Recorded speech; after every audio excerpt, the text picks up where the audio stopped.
നമസ്കാരം. ഇൻഫോ ന്യൂസിന്റെ ഇന്നത്തെ വാർത്തകളിലേക്ക് സ്വാഗതം. ആദ്യം പ്രധാന വാർത്തകൾ. ആറ്റൂരിൽ പ്രസവം കഴിഞ്ഞ ഉടനെ കുഞ്ഞിനെ യുവതി ക്വാറിയിൽ ഉപേക്ഷിച്ചു.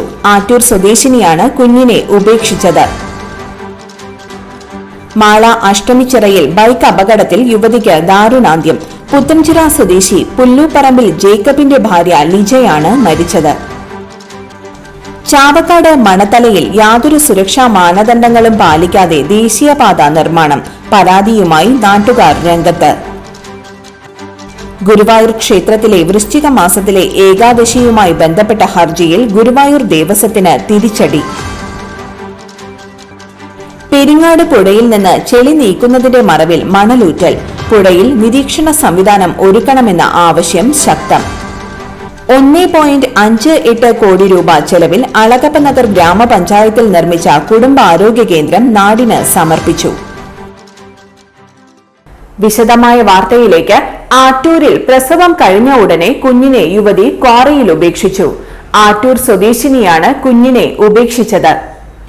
8ാം മാസം അബോർഷനു വേണ്ടിയുള്ള ഗുളിക കഴിച്ചിട്ടും 3ാം ദിവസം പ്രസവിക്കുകയായിരുന്നു.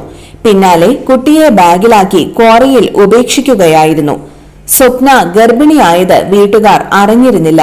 അമിത രക്തസ്രാവത്തെ തുടർന്ന് യുവതി ചികിത്സ തേടിയതോടെയാണ് വിവരം പുറത്തറിഞ്ഞത്.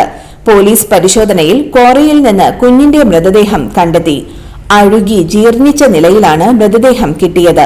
പ്രസവ സമയത്ത് തന്നെ കുഞ്ഞ് മരിച്ചിരുന്നോ എന്നത് വ്യക്തമല്ല. ഇത് സംബന്ധിച്ച് പോലീസ് അന്വേഷിച്ചു വരികയാണ്.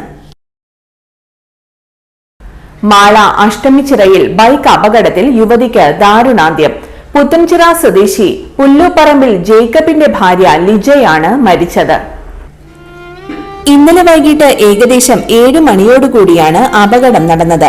ഭർത്താവിനൊപ്പം അഷ്ടമിച്ചിറയിൽ നിന്നും പുത്തൻചിറയിലുള്ള വീട്ടിലേക്ക് പോകുന്ന വഴി എതിർഭാഗത്ത് നിന്നും മറ്റൊരു കാറിനെ ഓവർടേക്ക് ചെയ്തു വന്നിരുന്ന ബൈക്ക് ജേക്കബിന്റെ വാഹനത്തിൽ തട്ടുകയും ബൈക്കിന്റെ പുറകിലുണ്ടായിരുന്ന ലിജ റോഡിലേക്ക് വീഴുകയുമായിരുന്നു. തുടർന്ന് ബൈക്ക് എതിരെ വന്നിരുന്ന മറ്റൊരു കാറിലിടിച്ച് നിൽക്കുകയായിരുന്നു. തലയ്ക്ക് ഗുരുതരമായി പരിക്കേറ്റ ലിജയെ അപ്പോളോ ആശുപത്രിയിൽ എത്തിച്ച് സർജറി നടത്തിയെങ്കിലും ജീവൻ രക്ഷിക്കാനായില്ല. ഇന്ന് രാവിലെ 10:15 ലിജ മരണത്തിന് കീഴടങ്ങിയത്. ഇവരെ ഇടിച്ച ബൈക്ക് നിർത്താതെ പോവുകയായിരുന്നു. ജേക്കബിന് ഗുരുതര പരിക്കുകളൊന്നും ഇല്ല. മാള പോലീസ് അന്വേഷണം ആരംഭിച്ചിട്ടുണ്ട്. ചാവക്കാട് മണത്തലയിൽ യാതൊരു സുരക്ഷാ മാനദണ്ഡങ്ങളും പാലിക്കാതെ ദേശീയപാത നിർമ്മാണം. പരാതിയുമായി നാട്ടുകാർ രംഗത്ത്. കഴിഞ്ഞ ദിവസം രാത്രി നിർമ്മാണം നടക്കുന്നതിനിടെ പാലത്തിന്റെ വശത്തെ സ്ലാബ് വീണ് 2 യുവാക്കൾ തലനാരിഴയ്ക്കാണ് രക്ഷപ്പെട്ടത്. മേഖലയിൽ 3 മുൻപ് ഈ രീതിയിൽ സ്ലാബ് വീണത്. ചൊവ്വാഴ്ച രാത്രി മണത്തല സ്കൂളിന് സമീപം പാലത്തിന്റെ വശങ്ങളിൽ സ്ഥാപിക്കുന്ന വലിയ സ്ലാബാണ് വീണത്. സമാനമായ രീതിയിൽ 2 മാസം മുൻപ് ഇടക്കഴിയൂർ കാജ ബസ് സ്റ്റോപ്പിനടുത്തും മന്നലാംകുന്ന് ബദർ പള്ളിക്ക് സമീപവും സ്ലാബ് വീണിരുന്നു. തുടർച്ചയായി ഈ രീതിയിൽ പ്രശ്നങ്ങൾ ഉണ്ടാകുമ്പോഴും അധികൃതർ യാതൊരു നടപടിയും സ്വീകരിക്കുന്നില്ല എന്നാണ് ആക്ഷേപം. പാലം പണി നടക്കുമ്പോൾ ഇതുവഴി വാഹനങ്ങൾ കടത്തിവിടുന്നു. മണത്തലയിൽ സ്കൂൾ കുട്ടികൾ ഉൾപ്പെടെ നിരന്തരം വാഹനങ്ങളും ആളുകളും സഞ്ചരിക്കുന്ന സർവീസ് റോഡിലാണ് സ്ലാബ് വീണത്. തുടർന്ന് നാട്ടുകാർ പ്രതിഷേധമുയർത്തിയതോടെ പോലീസ് എത്തി സ്ലാബ് റോഡിൽ നിന്ന് മാറ്റി. ചാവക്കാട് തഹസിൽദാർ MK കിഷോർ സ്ഥലം സന്ദർശിച്ചു. പരാതിയെ തുടർന്ന് കരാർ കമ്പനി അധികൃതർ നിർമ്മാണ പ്രവൃത്തി നടക്കുന്ന സർവീസ് റോഡ് ഒഴിവാക്കി മറ്റൊരു വഴിയിലൂടെ വാഹനങ്ങൾ കടത്തിവിട്ടു. ഗുരുവായൂർ ക്ഷേത്രത്തിലെ വൃശ്ചിക മാസത്തിലെ ഏകാദശിയുമായി ബന്ധപ്പെട്ട ഹർജിയിൽ ഗുരുവായൂർ ദേവസ്വത്തിന് തിരിച്ചടി. വൃശ്ചിക മാസത്തിലെ ഏകാദശി പൂജ ഡിസംബർ 1 തന്നെ നടത്തണമെന്ന് സുപ്രീം കോടതിയുടെ ഇടക്കാല ഉത്തരവ്. ഭരണപരമായ സൗകര്യം വെച്ച് തന്ത്രിക്ക് തീരുമാനമെടുക്കാൻ ആകില്ലെന്ന് കോടതി ഉത്തരവിൽ പറയുന്നു. ദേവന്റെ പ്രഭാവം വർദ്ധിക്കാനാണ് ഓരോ പൂജയും നടത്തുന്നത്. പൂജാരീതികളെക്കുറിച്ച് ഗ്രന്ഥങ്ങളിൽ പറഞ്ഞിട്ടുണ്ട്.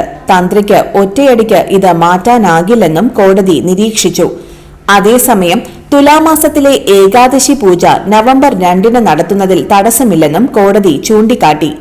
ഗുരുവായൂർ ക്ഷേത്രത്തിലെ വൃശ്ചികമാസ ഏകാദശിയിലെ ഉദയാസ്തമയ പൂജ മാറ്റിയതിനെതിരെ പുഴക്കര ചേനാസ് മനയിലെ ചില അംഗങ്ങളാണ് സുപ്രീം കോടതിയെ സമീപിച്ചത്. വർഷങ്ങളായി പിന്തുടരുന്ന ഗുരുവായൂരിലെ ക്ഷേത്ര ആചാരങ്ങൾ, അനുഷ്ഠാനങ്ങൾ, പൂജകൾ എന്നിവയിൽ മാറ്റം വരുത്താൻ അധികാരമുണ്ടെന്ന് ഗുരുവായൂർ ദേവസ്വം ഭരണസമിതി അഡ്മിനിസ്ട്രേറ്റർ കഴിഞ്ഞ ദിവസം സുപ്രീം കോടതിയിൽ സത്യവാങ്മൂലം ഫയൽ ചെയ്തിരുന്നു. പുഴക്കര ചേനാസ് മനയിലെ കുടുംബാംഗങ്ങൾ തമ്മിലുള്ള തർക്കമാണ് ഹർജിക്ക് പിന്നിലെന്ന് അഡ്മിനിസ്ട്രേറ്റർ സുപ്രീം കോടതിയിൽ ഫയൽ ചെയ്ത സത്യവാങ്മൂലത്തിൽ ആരോപിച്ചു. എന്നാൽ തന്ത്രിക്ക് ഏകപക്ഷീയമായി തീരുമാനമെടുക്കാൻ ആകില്ലെന്ന് ഹർജിക്കാർ കോടതിയെ അറിയിച്ചു. അതിന് ദേവപ്രശ്നം നടത്തണമെന്നും ഹർജിക്കാർ കോടതിയിൽ പറഞ്ഞു. ഹർജിക്കാരുടെ വാദം പരിഗണിച്ചാണ് കോടതി വിധി. പെരിങ്ങാട് പുഴയിൽ നിന്ന് ചെളി നീക്കുന്നതിന്റെ മറവിൽ മണലൂറ്റൽ. പുഴയിൽ നിരീക്ഷണ സംവിധാനം ഒരുക്കണമെന്ന ആവശ്യം ശക്തം.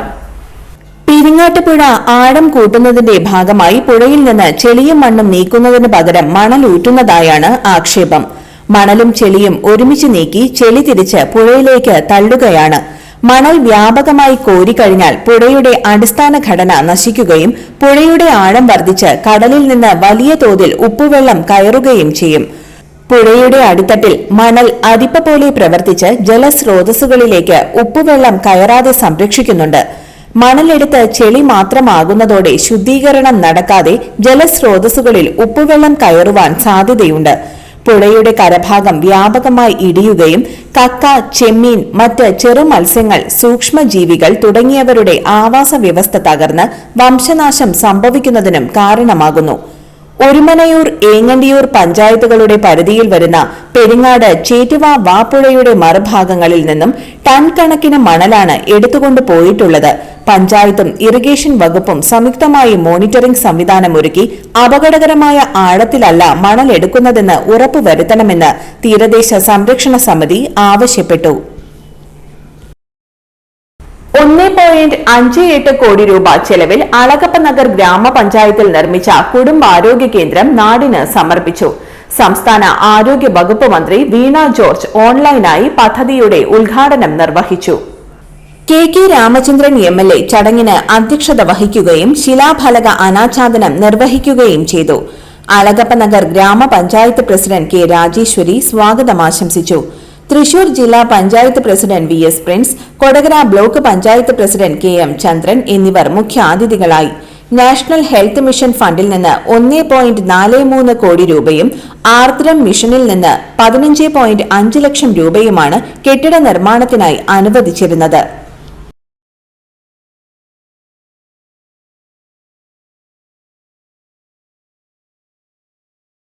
ഇന്നത്തെ സ്വർണ്ണവില. ഇന്നത്തെ സ്വർണ്ണവില നിങ്ങൾക്കായി സമർപ്പിക്കുന്നത് ഇവാനിയ ഗോൾഡ് തൃശൂർ. നിങ്ങളുടെ പഴയ സ്വർണ്ണാഭരണങ്ങൾ ഉയർന്ന വിലയ്ക്ക് എടുക്കപ്പെടും. ബാങ്ക്, ധനകാര്യ സ്ഥാപനങ്ങളിൽ പണയം വെച്ചതോ കൈവശം ഉള്ളതോ ഏതുമാകട്ടെ, നിങ്ങളുടെ സ്വർണ്ണാഭരണങ്ങൾ എടുത്തു വിൽക്കാൻ ഞങ്ങൾ സഹായിക്കുന്നു. 100% വിശ്വസ്തവും സുതാര്യവുമായ സേവനം ഞങ്ങൾ ഉറപ്പു നൽകുന്നു. ഇവാനിയ ഗോൾഡ് തൃശൂർ.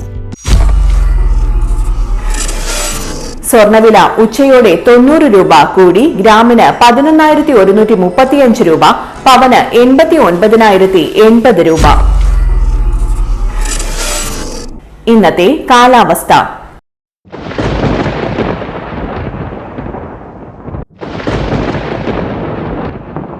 കൂടിയ താപനില 29 ഡിഗ്രി സെൽഷ്യസ്, കുറഞ്ഞ താപനില 23 ഡിഗ്രി സെൽഷ്യസ് രേഖപ്പെടുത്തി.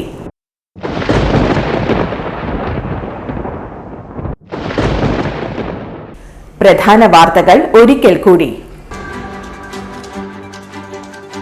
ആറ്റൂരിൽ പ്രസവം കഴിഞ്ഞ ഉടനെ കുഞ്ഞിനെ യുവതി ക്വാറിയിൽ ഉപേക്ഷിച്ചു. ആറ്റൂർ സ്വദേശിനിയാണ് കുഞ്ഞിനെ ഉപേക്ഷിച്ചത്. മാള അഷ്ടമിച്ചിറയിൽ ബൈക്ക് അപകടത്തിൽ യുവതിക്ക് ദാരുണാന്ത്യം. പുത്തൻചിറ സ്വദേശി പുല്ലൂപ്പറമ്പിൽ ജേക്കബിന്റെ ഭാര്യ ലിജയാണ് മരിച്ചത്. ചാവക്കാട് മണത്തലയിൽ യാതൊരു സുരക്ഷാ മാനദണ്ഡങ്ങളും പാലിക്കാതെ ദേശീയപാത നിർമ്മാണം. പരാതിയുമായി നാട്ടുകാർ രംഗത്ത്. ഗുരുവായൂർ ക്ഷേത്രത്തിലെ വൃശ്ചിക മാസത്തിലെ ഏകാദശിയുമായി ബന്ധപ്പെട്ട ഹർജിയിൽ ഗുരുവായൂർ ദേവസ്വത്തിന് തിരിച്ചടി. പെരിങ്ങാട് പുഴയിൽ നിന്ന് ചെളി നീക്കുന്നതിന്റെ മറവിൽ മണലൂറ്റൽ. പുഴയിൽ നിരീക്ഷണ സംവിധാനം ഒരുക്കണമെന്ന ആവശ്യം ശക്തം.